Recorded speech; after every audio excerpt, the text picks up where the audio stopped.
মানুষ যদি back pain থেকে মুক্তি পেতে চায়, সে যদি চায় যে তার স্পাইনাল কর্ডের রোড পারফেক্টলি থাকবে, তার হাড্ডির প্লেটগুলো বরাবর থাকবে, এই প্লেটগুলো একটার পর একটা ভাবে বসানো আছে, প্লেট পেছনে মেরুদণ্ডে, এই প্লেটগুলো যদি একটু নড়ে যায় তাহলে স্পাইনাল কর্ড বাঁকা হয়ে যাবে।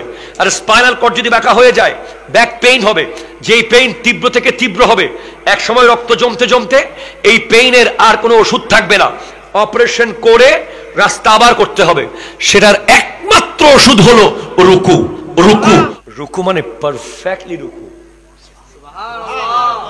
একটু করে এমন রুকু না, একটু করে মাটি কেমন দেখলেন এই রুকু না, সোজা আপনি স্পাইনাল কর্ড এর যে রোড মেরুদণ্ড এটাকে আপনি এভাবে বাঁকা করবেন যাতে প্রত্যেকটা প্লেট আলাদা আলাদা করে ফাঁক হয় এবং রুকু থেকে উঠতে উঠতে আপন জায়গায় সেট হয়ে যায়।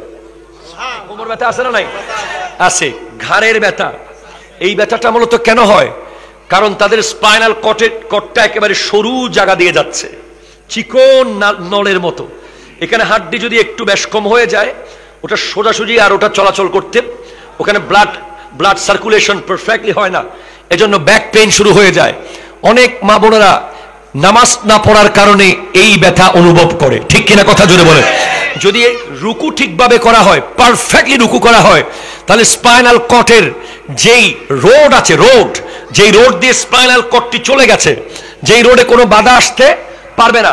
এখানে হাড্ডির এরকম বড় বড় প্লেট আছে, প্লেট, হাড্ডির প্লেটগুলো যদি একটু এদিক সেদিক হয়ে যায় ওই কর্ড বাঁকা হয়ে যাবে, বাঁকা হয়ে গেলে ওখানে প্রচন্ড পেইন করবে, পেইন কিলার খেয়ে খেয়ে কয়েকদিন থামানো যাবে, তবে এক সময় অপারেশন করে ওটা সোজা করতে হবে, না হলে এই ব্যথা কখনো যাবে না। এই ব্যথার একমাত্র ওষুধ হলো রুকু ঠিকভাবে করা।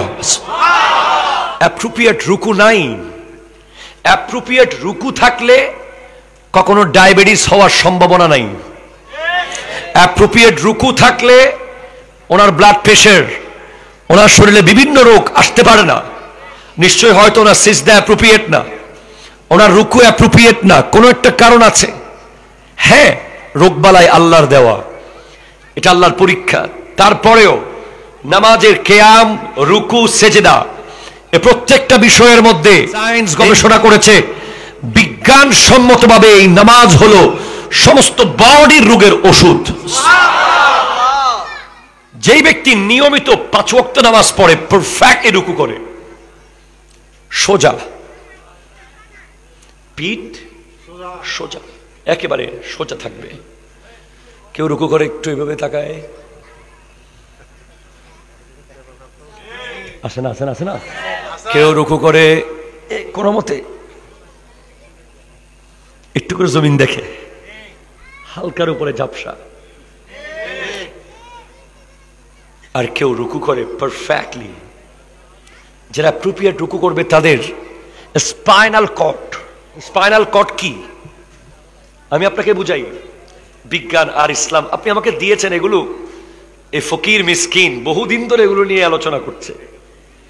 স্পাইনাল কর্ড হলো আমাদের মেরুদণ্ডের ভিতর দিয়ে একটা শিরা আছে, মেরুদণ্ডের ভিতর দিয়ে একটা শিরা বা রগ, যেটাকে বলা হয় মেডিকেল সায়েন্সের ভাষায় স্পাইনাল কর্ড। কোরবানির গরু আমরা কিরকম জবাই করি? কণ্ঠনালী, খাদ্যনালী আর একটা রগ কাটি, কিন্তু পেছনের এই ঘেঁড়ি কাটা যাবে, কাটলে গরুর কোরবানি হবে না। কিন্তু অন্যান্যরা দেখবেন এক কোপে 2 টুকরো করে দেয়, আমরা যদি এক কোপে কাটি এটা হারাম হয়ে যাবে আমাদের জন্য, খেতে পারবো না। আর কেন? স্পাইনাল কর্ড কাটা যাবে না। বিজ্ঞান চিন্তা করলো কেন মুসলমানরা স্পাইনাল কর্ড কাটবে না, কেন হিন্দু, বৌদ্ধ, খ্রিস্টান বা অন্যান্যরা ডিরেক্ট কাটছে, ইসলাম কেন কাটতে মানা করে দিয়েছে? তখন বিজ্ঞান প্রমাণ পেল যে ওই পশুর রক্ত ভিতরে সমস্ত জীবাণু বহন করে। পশুর রক্তের ভিতরেই জীবাণু, গোশতের মধ্যে নয়। একটা গরু, একটা মহিষ, একটা ছাগল, একটা ভেড়া, একটা দুব্বা, একটা ওট, যেটাই আপনি জবে করেন, এটা রক্ত খাওয়া হারাম।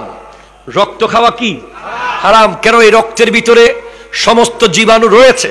তো আপনাকে অবশ্যই এই পশুর সব রক্ত যেন বের হয়ে যায় সে ব্যবস্থা করতে হবে। রক্ত যদি ভিতরে রয়ে যায়, ওই গোশত খেলে আপনি জীবাণু আপনার শরীরে প্রবেশ করবে, কঠিন ভয়াবহ রোগ আপনার শরীরে প্রবেশ করবে। তো হুজুর, রক্ত বের হওয়ার সাথে স্পাইনাল কর্ড না কাটার কি সম্পর্ক? হ্যাঁ, যখন স্পাইনাল কর্ড কাটে না, মানে মেরুদণ্ডটা কাটবেন না, তখন পশুর ব্রেইন ওই কর্ড এর মাধ্যমে, ওই শিরার মাধ্যমে ব্রেইন তার ফুসফুসকে একটা সিগন্যাল দেয়। আপনি তার খাদ্যনালী কেটেছেন, তার কণ্ঠনালী কেটেছেন, আর একটা রগ কেটেছেন, কিন্তু পেছনের যে হাড্ডি মেরুদণ্ড, এটা পুরো রয়ে গেছে। এটার ভেতর দিয়ে একটা কর্ড আছে, খুব সেনসিটিভ, খুব সেনসিটিভ। ওই স্পাইনাল কর্ড রয়ে যায় বরাবর। ব্রেইন ওই কর্ডের মাধ্যমে ফুসফুসের সিগন্যাল পাঠায়। ফুসফুস তখনও পাম্প করতে থাকে, আর ফুসফুস পাম্প করার কারণে গরুর সমস্ত রক্ত সে তার অন্য রগ দিয়ে বের করে দেয়। তোগুলো সব বের হয়ে যাওয়ার পর ওই পশুর গোশত আপনার জন্য হালাল হয়ে যায়, যেহেতু রক্ত সব কি হয়ে গেছে, বের হয়ে গেছে। কোরবানির পশু, গরু, মহিষ, ছাগল, ভেড়া, দুব্বা ডিরেক্ট কেটে দুই টুকরো করলে খাওয়া যাবে না, এটা গোশত হারাম হয়ে যাবে। আর সায়েন্টিফিক্যালি প্রমাণিত হচ্ছে, পিছনের হাড্ডি যদি রয়ে যায়, স্পাইনাল কর্ড যদি রয়ে যায়, ওই পশু আমাদের জন্য খাওয়া জায়েজ এবং বৈধ।